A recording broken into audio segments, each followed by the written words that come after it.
हम्म, हम्म, हम्म, हम्म, हम्म। ओ हाँ, आप आ गए। मैं भी जरा रॉबर्ट हुक की तरह सेल को देखने की कोशिश कर रहा था। पिछले वीडियोस में हमने सेल के बारे में बातें की थी। अगर आपने वो वीडियो नहीं देखा तो आप यहाँ पर आई बटन पर क्लिक करके उस वीडियो को देख सकते हैं। क्या आपने मुझे नहीं पहचाना? मैं टैग, आपका जूलॉजी टीचर। आज हम डिटेल में चर्चा करेंगे सेल के कवर अर्थात सेल वॉल के बारे में। पर उससे पहले लेट्स रोल द इंट्रो।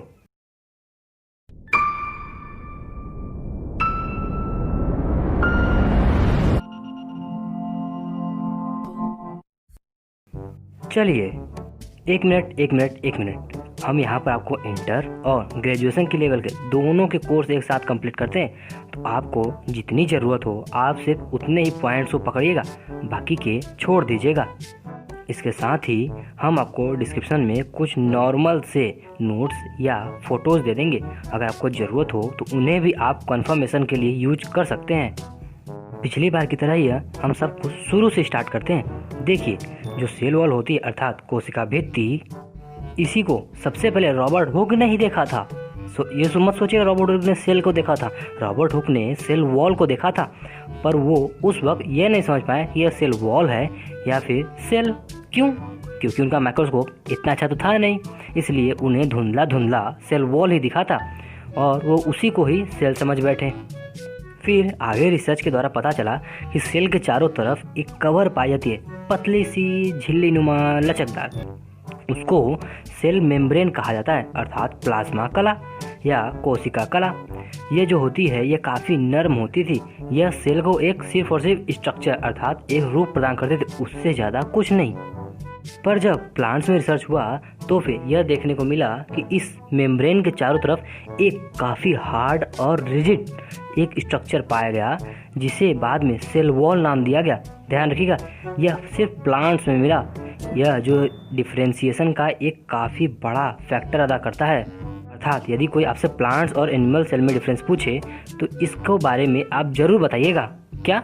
कि प्लांट्स में सेल वॉल पाया था और एनिमल में सेल वॉल नहीं पाया था। क्यों? उसका यह कारण है कि यदि एनिमल्स में भी प्लांट्स की तरह सेल वॉल पाया गया तो एनिमल्स भी प्लांट्स की तरह काफ़ी हार्ड हो जाएंगे और उसके बाद वो भी तो चल फिर नहीं पाएंगे, सिर्फ प्लांट्स की तरह खड़े रह पाएंगे। यदि हम इस सेल वॉल के डिटेल को एक सीरीज से स्टार्ट करें, सबसे पहले हम इसकी शुरुआत बैक्टीरिया से ही करेंगे। देखिए, यदि मेम्ब्रेन और सेल वॉल के आधार पर बांटा जाए तो बैक्टीरिया दो प्रकार के होते हैं। पहला ग्राम पॉजिटिव और दूसरा ग्राम निगेटिव। अब कुछ लोग सोच रहे होंगे ग्राम पॉजिटिव और ग्राम निगेटिव होता क्या है, तो सिर्फ इतना ही जान लीजिए, क्योंकि हमें यहाँ पर डिटेल नहीं पढ़ना, तो सिर्फ इतना जान लीजिए कि डाइंग अर्थात कलर करने का एक प्रोसेस होता है, जिसके माध्यम से यदि जो बैक्टीरियाज कलर हो जाते हैं उन्हें हम ग्राम पॉजिटिव और जो बैक्टीरिया कलर नहीं हो पाते उन्हें हम ग्राम निगेटिव कहते हैं। मोस्टली बैक्टीरियाज की जो सेल वॉल होती है वो या तो पेप्टाइडोग्लाइकॉन की बनी होती है या फिर म्यूकोपेप्टाइड की।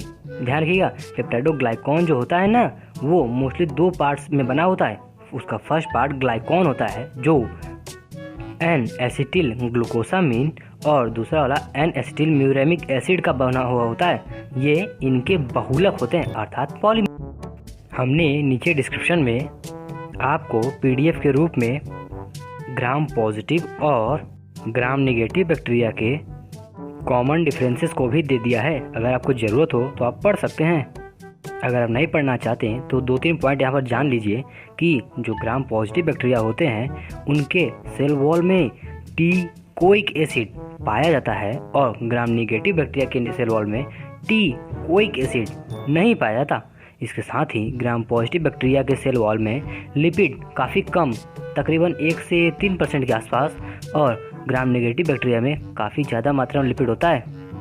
यदि ग्राम पॉजिटिव बैक्टीरिया को ख़त्म करना हो तो लाइसोजाइम यूज नहीं किया जा सकता, अर्थात ये लाइसोजाइम को रोक लेते हैं, पर ग्राम नेगेटिव बैक्टीरिया लाइसोजाइम को नहीं रोक पाते, अर्थात ग्राम नेगेटिव बैक्टीरिया को डिस्ट्रॉय करने के लिए लाइसोजाइम का यूज किया जा सकता है। देखिए, हमने बैक्टीरियाज की बातें तो कर ली, अब हम बातें करेंगे फंगसेस की।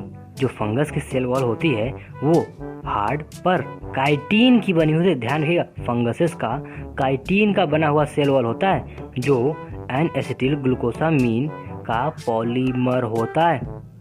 काइटिन जो होता है ना, वो सेलुलोज की तरह बंडल्स के रूप में पाया जाता है। पर एक बात, ओमाइसीटीज के जितने भी मेंबर्स होते हैं उनकी सेल वॉल सेलुलोज की बनी हुई होती है। क्या अब आपको ओमाइसीटीज नहीं पता? कोई बात नहीं, हमने इसके ऊपर भी एक वीडियो बनाया है जो यहाँ पर क्लिक करने के द्वारा देखी जा सकती है। अगर आप चाहें तो उसे भी देख सकते हैं।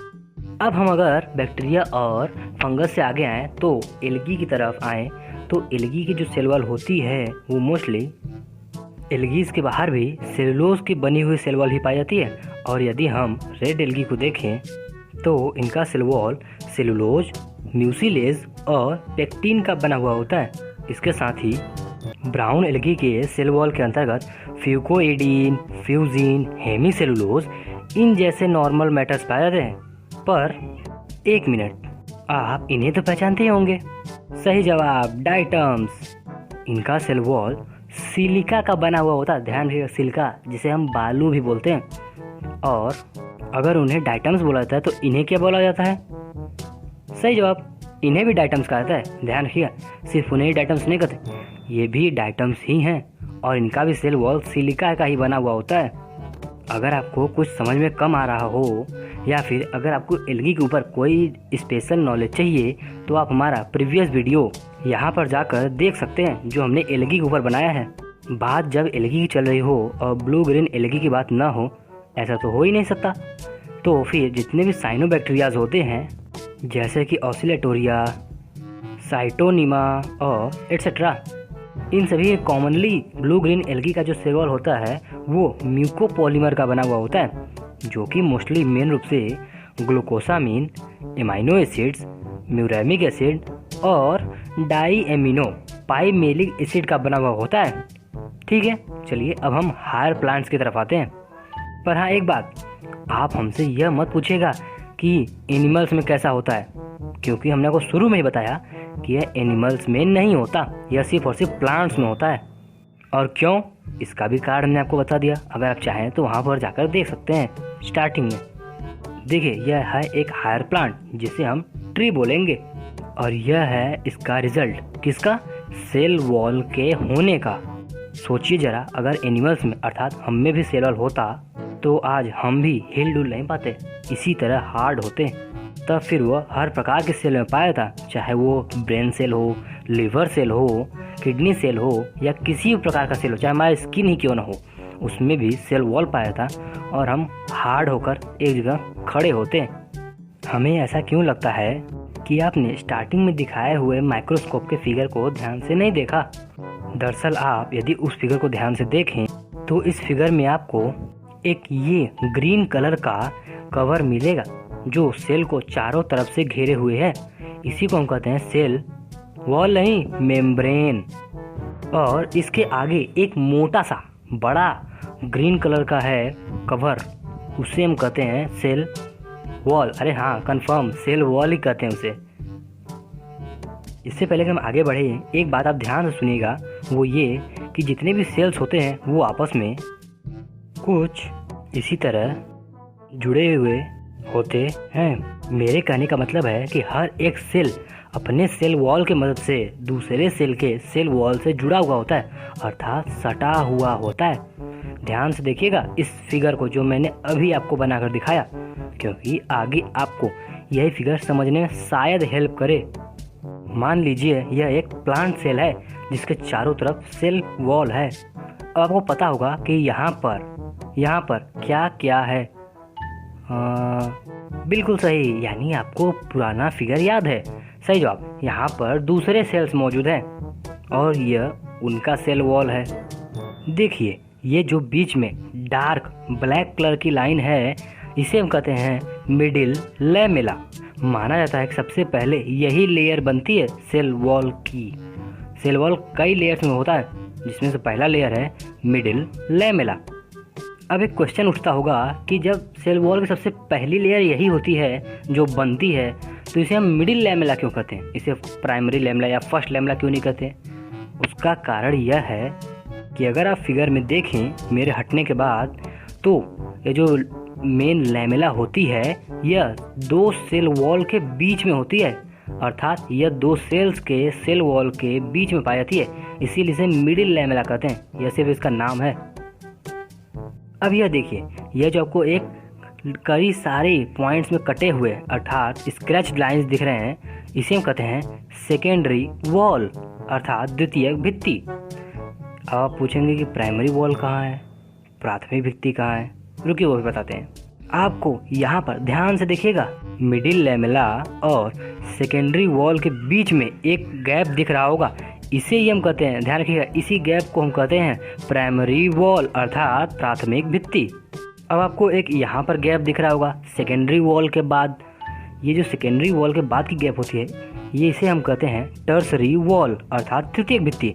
अरे बात ध्यान रखिए कि यह किसी ही सेल में पाई जाती है, सभी सेल्स में नहीं पाई जाती। इसके बाद जो ये सबसे अंदर की लेयर होती है, ये काले रंग की पतली लाइन, इसे हम कहते हैं क्या? सही जवाब, प्लाज्मा मेम्ब्रेन, कोशिका कला या प्लाज्मा कला। चलिए अब हम चारों लेयर्स के ऊपर थोड़ी बहुत डिस्कस कर लेते हैं। चलिए हम स्टार्ट करते हैं फर्स्ट वॉल से, जिसे हम कहते हैं मिडिल लैमेला या मध्य पटलिका। क्योंकि इसका फर्स्ट पॉइंट तो आप जानते ही हैं कि यह सबसे पहले बनने वाली लेयर होती है, और जो ये लेयर होती है इसका मेन काम क्या होता है? बिल्कुल सही, दो पास की अर्थात नेबर सेल्स को आपस में जोड़ने का काम। यह जो होती है ना, यह कैल्शियम और मैग्नीशियम पेक्टेट नाम के दो सीमेंटिंग मटेरियल्स की बनी हुई होती है। सीमेंटिंग अर्थात संयोजी। और यह जो होती है यह बहुत ही हार्ड होती है। यह केवल और केवल अर्थात सिर्फ और सिर्फ स्ट्रॉन्ग एसिड्स में ही घुल सकती है, नॉर्मल एसिड इसका कुछ नहीं बिगाड़ सकते। हमारा सेकेंड लेयर था प्राइमरी वॉल अर्थात प्राथमिक भित्ति। जो यह प्राइमरी वॉल होती है यह मोस्टली 1 से लेकर 3 माइक्रोमीटर की होती है, और 1 माइक्रोमीटर या माइक्रोन इक्वल टू 10⁻⁶ मीटर। जो ग्रोइंग सेल्स होते हैं उनके अंतर्गत जो प्राइमरी वॉल होती है वो काफ़ी लचीली होती है और बहुत ही ज़्यादा पतली होती है। ध्यान रखिएगा, प्राइमरी वॉल बहुत ही ज़्यादा पतली होती है, इतनी पतली कि इसे सेकेंडरी वॉल से अलग करना या अलग अलग देख पाना भी काफ़ी मुश्किल होता है। आसानी से समझ नहीं आता कि यह सेकेंडरी वॉल है या प्राइमरी वॉल, क्योंकि यह सेकेंडरी वॉल से चिपका हुआ होता है और बहुत ही ज़्यादा पतला होता है। देखिए, जब सेल बनते हैं अर्थात नए सेल बनते हैं उस वक्त, चूँकि आप समझ ही पा रहे होंगे, प्राइमरी वॉल सबसे पहले बनेगी, मिडिल लैमेला के बाद सबसे पहले बनेगी। और इसी से आप समझ सकते हैं कि जो न्यूली फॉर्म्ड सेल होते हैं अर्थात नवनिर्मित कोशिकाएं, उनमें प्राइमरी वॉल को अगर देखना है तो सबसे आसानी से देखा जा सकता है, क्योंकि अगर सेल बड़े हो गए तो फिर समझ नहीं पाएंगे कि सेकेंडरी वॉल या प्राइमरी वॉल। देखना है तो न्यूली फॉर्म्ड सेल किसमें? प्लांट सेल्स में। अगर देखा जाए तो यह सेकेंडरी वॉल के मुकाबले सेमी रिजिड होता है अर्थात अर्ध दृढ़, थोड़ा पतला भी होता है। प्राइमरी वॉल को बनाने के लिए 3 मेन मॉलिक्यूल सहायता करते हैं, जिसमें से पहला होता है सेलुलोज के सूक्ष्म रेशे अर्थात सेलुलोजिक माइक्रोफाइब्रिल्स। दूसरा होता है पेक्टीन के पॉलीसैकेराइड अर्थात पेक्टिनेट पॉलीसैकेराइड्स। और तीसरा और लास्ट होता है स्ट्रक्चरल प्रोटीन्स अर्थात संरचनात्मक प्रोटीन। देखिए, जो सेल वॉल होता है इसके जितने भी लेयर्स होते हैं वे फाइबर्स के बने हुए होते हैं, जिन्हें हम माइक्रोफाइब्रिल्स कहते हैं, और ये आपस में हाइड्रोजन बॉन्डिंग के द्वारा जुड़े हुए होते हैं। सबसे पहले नाम था, हाँ, स्ट्रासबर्गर ने 1901 अर्थात 1901 में एक छेद का पता लगाया जो कि प्राइमरी वॉल से होते हुए दूसरे सेल में अर्थात दूसरे सेल में कम्युनिकेट कर रहा था। मतलब इस सेल से मटेरियल्स उस सेल में, उस सेल से मटेरियल्स इस सेल में आ जा सकते थे। किससे? उसी छेद की वजह से। बाद में उसी छेद का नाम प्लाज्मोडेस्माटा रखा गया। देखिए, हम इस वक्त सेकेंडरी वॉल को छोड़ रहे हैं, टर्सरी वॉल को बताएंगे। क्यों? क्योंकि सेकेंडरी वॉल को बताने के लिए हमें वाइट बोर्ड चाहिए। यहाँ पर आप टर्सरी वॉल के बारे में जान लीजिए। जो टर्सरी वॉल या तृतीयक भित्ति होती है वो मोस्टली सब में नहीं पाई जाती, यह सब में नहीं पाई जाती, किसी में पाई जाती है। इसे मोस्टली अनावृतबीजी पादपों अर्थात जिम्नोस्पर्म्स के सेल में देखा जाता है। इसका पता सबसे पहले बूचन नाम के साइंटिस्ट ने 1955 में लगाया था। और इसके साथ ही यह माना जाता है कि जो टर्सरी सेल होती है वो कोशिका द्रव अर्थात साइटोप्लाज्म के कुछ ड्राइड रेसिड्यूज या यूँ कहें सूखे हुए अवशेषों के निक्षेपण अर्थात सेकेंडरी वॉल पे आकर जमा हो जाने की वजह से बन जाती है। चलिए सेकेंडरी वॉल के लिए हम व्हाइट बोर्ड पर आते हैं। देखिए यह है सेकेंडरी वॉल, ये है मिडिल लैमेला, और अगर आप इसको प्राइमरी लैमेला बनाना चाहते हैं तो अपने इस प्यारे से चैनल को सब्सक्राइब कीजिएगा। हमारे कहने का मतलब है कि अगर आपको हमारा चैनल ज़रा भी पसंद आता है तो अपने इस प्यारे चैनल को सब्सक्राइब कर लीजिएगा, और आपको कितना पसंद आता है यह बताने के लिए लाइक या डिसलाइक किसी एक का चुनाव जरूर कर लीजिएगा। और आपको कोई भी क्वेश्चन हो, सुझाव हो तो नीचे कमेंट्स में ज़रूर बताइएगा। ये प्राइमरी वॉल, इसके साथ ही ये जो तीनों के तीनों हैं इन्हें कम्प्लीटली सेकेंडरी वॉल बोला जाता है। वो क्यों? वो इसलिए क्योंकि सेकेंडरी वॉल 3 लेयर्स का बना हुआ होता है, जिसे हम कहते हैं S1, S2 और S3। देखिए सेल वॉल के अंतर्गत सबसे मोटी लेयर सेकेंडरी लेयर होती है, और सेकेंडरी लेयर के अंतर्गत सबसे मोटी लेयर S2 होती है।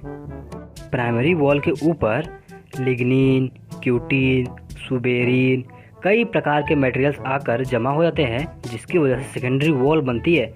और सेकेंडरी वॉल का जो ये सभी लेयर्स होते हैं ना, ये सेलुलोज के बने हुए छोटे छोटे पतले पतले काफ़ी फाइबर्स के रूप में होते हैं।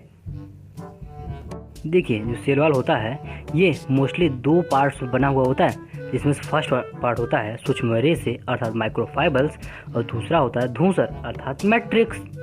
चलिए हमने सेल वॉल के बारे में काफ़ी कुछ जान लिया, अब हम सेल वॉल के केमिकल कंपोजिशन को भी देख लेते हैं। देखिए सेल वॉल का फर्स्ट केमिकल कंपोनेंट्स होता है सेलुलोज, जिसका फार्मूला होता है C6H10O5 का होल N, अर्थात वो कितना होगा कोई गिनती नहीं। हाँ एक बात यहाँ नोट करने वाली है कि नेचर में सबसे ज़्यादा मात्रा में जो पॉलीमर्स पाए जाते हैं उनमें सेलुलोज भी होता है, अर्थात ये नीचे में सबसे ज़्यादा पाए जाने वाले बहुत ही ज़्यादा मात्रा में पाए जाने वाले पॉलीमर्स में से एक है। अगला केमिकल कंपोजिशन है वो हेमी सेलुलोज। ये वास्तव में कुछ होता नहीं, ये जो होता है ना ये शाखित पॉलीसैकेराइड्स होते हैं, अर्थात ब्रांच्ड पॉलीसैकेराइड्स, जिनका बेस पार्ट ग्लूकोज जैसी शर्करा होती है, और जो इनके साइड चेन्स होते हैं वो जाइलोज जैसे स्टार्च होते हैं। अगला है पेक्टिन। पेक्टिन को तो आप जानते होंगे, क्या? वही जिससे जैम और जेली बनते हैं। पेक्टिन अगर नहीं होगा तो फल जेली और जैम नहीं बना पाएंगे। ये पेक्टिन जो होते हैं ना वो नेगेटिव चार्ज होते हैं और गैलेक्ट्रॉनिक एसिड के द्वारा बने हुए होते हैं। ये प्लांट्स में खाली जगहों को भरने का काम आते हैं और ज़्यादा कुछ नहीं, ये इन्फेक्शन को रोकते हैं ज़्यादा कुछ नहीं और इन्फेक्शन को रोकते हैं। अगला है प्रोटीन्स। प्रोटीन्स होते हैं वो सेलुलोज और पेक्टिन के बीच में 2 प्रकार के प्रोटीन्स पाए जाते हैं। जो पहला प्रोटीन्स होता है वो स्ट्रक्चरल सपोर्ट प्रदान करता है और हानिकारक जीवाणुओं को सेल के अंदर आने से रोकता है, और जो दूसरा वाला होता है वो सेल वॉल को फैलने में मदद करता है। ध्यान रखिएगा, फैलने में, एक्सपेंडेशन इन सेल वॉल। इसमें और भी केमिकल कंपोनेंट्स पाए जैसे लिग्निन, सुबेरिन, क्यूटीन, जैसे तो आप जानते होंगे। हाँ क्यूटीन के बारे में एक बात है कि क्यूटीन मोम की तरह अर्थात वैक्स की तरह दिखता है, और ये मोस्टली जीरोफिटिक अर्थात ऐसे पौधों में पाया जाता है जो रेगिस्तानों में उगते हैं। क्यों? क्योंकि उनकी चारों तरफ बहुत ही ज़्यादा मोटे लेयर में क्यूटीन पाया जाता है, जिससे उनकी सेल्स वाटर का लॉस बहुत कम करती हैं, जिसकी वजह से वो उन रेगिस्तान में काफ़ी ज़्यादा समय तक सर्वाइव कर पाते हैं। और जिन सेल्स के ऊपर क्यूटीन पाया जाता है उन्हें हम क्यूटिनाइड सेल कहते हैं। और इसके लेयर का तो आप अच्छे से जानते होंगे, क्यूटिकल का लेयर, क्योंकि इन्हें हम इसी नाम से जानते हैं।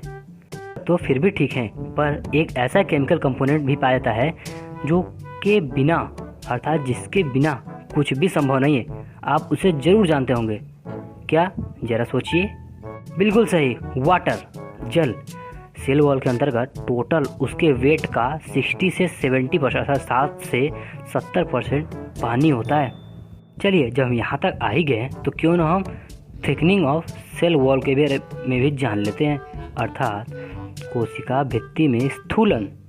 ये ज़्यादा कुछ तोप नहीं, बस इतना ही है कि इसमें सेल वॉल के अंतर्गत जगह जगह कुछ पदार्थ जमा होते हैं अर्थात मटेरियल डिपॉजिट हो जाते हैं, और सेल वॉल जगह जगह से मोटी पतली हो जाती है। बस उन्हें हम कहते हैं थिकनिंग ऑफ सेल वॉल, जैसा कि नाम से ही है। इसमें कई प्रकार की चीज़ आकर जमा हो जाते हैं, जिसमें से है lignin, cutin, suberin, silica etcetera. चूँकि इन सब के बारे में मैंने आपको पहले ही बता दिया। हाँ, एक बात, लिग्निन की वजह से कई प्रकार के डिज़ाइंस बन जाते हैं सेल वॉल के अंतर्गत। नहीं पता ना? चलिए व्हाइट बोर्ड पर चलिए, हम आपको दिखाते हैं। ये देखिए। क्या आपको नहीं दिखे? ओह सॉरी, अब दिखाना है। ये देखिए, ये जो फर्स्ट और सेकंड वाले हैं, इनमें लिग्निन जगह जगह रिंग के रूप में जमा हो जाते हैं, जिसकी वजह से हम इन्हें वलयाकार या एनुलर थिकनिंग बोलते हैं। ये मोस्टली आपको वेसल्स और ट्रैकिड्स के अंतर्गत ही आपको मिलेंगे। ये देखिए, नंबर 3 और नंबर 4 को ये आपको घुमावदार जैसे नहीं लगते हैं, इसीलिए इन्हें सर्पिलाकार या स्पाइरल थिकनिंग बोलते हैं। और ये भी प्रोटोजाइलम के ही ट्रैकिड्स और वेसल्स में मिलते हैं।